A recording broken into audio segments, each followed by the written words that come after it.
నేను దీన్ని ఎలా డివైడ్ చేస్తానంటే ఈసీఈని ట్రిపుల్ఈని ఒకలాగే చూస్తాను, ఎందుకంటే అది ఆపర్చునిటీస్ విచ్ ఐసి. తర్వాత సివిల్ అండ్ మెకానికల్ ని సో వీళ్ళకి డివైడ్ చేసి నేనైతే ఈ వీడియో క్లియర్ గా ఎక్స్ప్లెయిన్ చేయబోతున్నాను అనమాట. అండ్ ఇందులో అన్ని కూడా నేను రియలిస్టిక్ థింగ్స్ చెప్తాను. So first thing ECE and triple E వాళ్ళకి నేను ఇది చెప్పాల్సింది ఏంటి అంటే, ఇది వరకు ఈసీఈలో ఒక కాలేజ్ లో 100 మంది ఉన్నారంటే ఐటీ కంపెనీస్ వాళ్ళు హాఫ్ ఆఫ్ ది మెంబర్స్ అంటే 50% ఆఫ్ పీపుల్ ని ఐటీ కంపెనీస్ హైర్ చేసుకునేవి ఇది వరకు.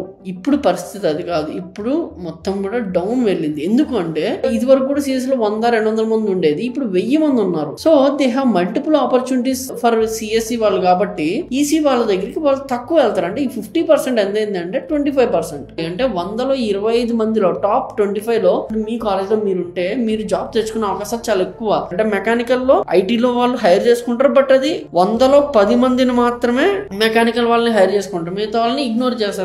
ఒకప్పుడు ఇక్కడ 30 మందిని హైర్ చేసుకునే వాళ్ళు. And civil it's almost dead. ఇది నిజంగా డెడ్. అంటే సివిల్ తీసుకుంటే తప్పలేదు, కానీ సివిల్ తీసుకుని ఐటీ సైడ్ వెళ్ళాలనుకుంటే ఇప్పుడున్న సినారియోలో it's very difficult for you. మరి ఎలా వెళ్ళొచ్చు అంటే సివిల్ అండ్ మెకానికల్ అయితే మీరు నాన్ ఐటీ రోల్స్ తీసుకుని అటు నుంచి షిఫ్ట్ అవడం అనేది ఒక సూచించదగ్గ విషయం అనమాట. మీకు ఇంట్రెస్ట్ ఉంటే IT side first 2 to 3 years it will be very horrible. అటు మీరు ఏదో కోర్స్ నేర్చుకుంటూ నెక్స్ట్ షిఫ్ట్ అవడము, but still there are plenty of chances.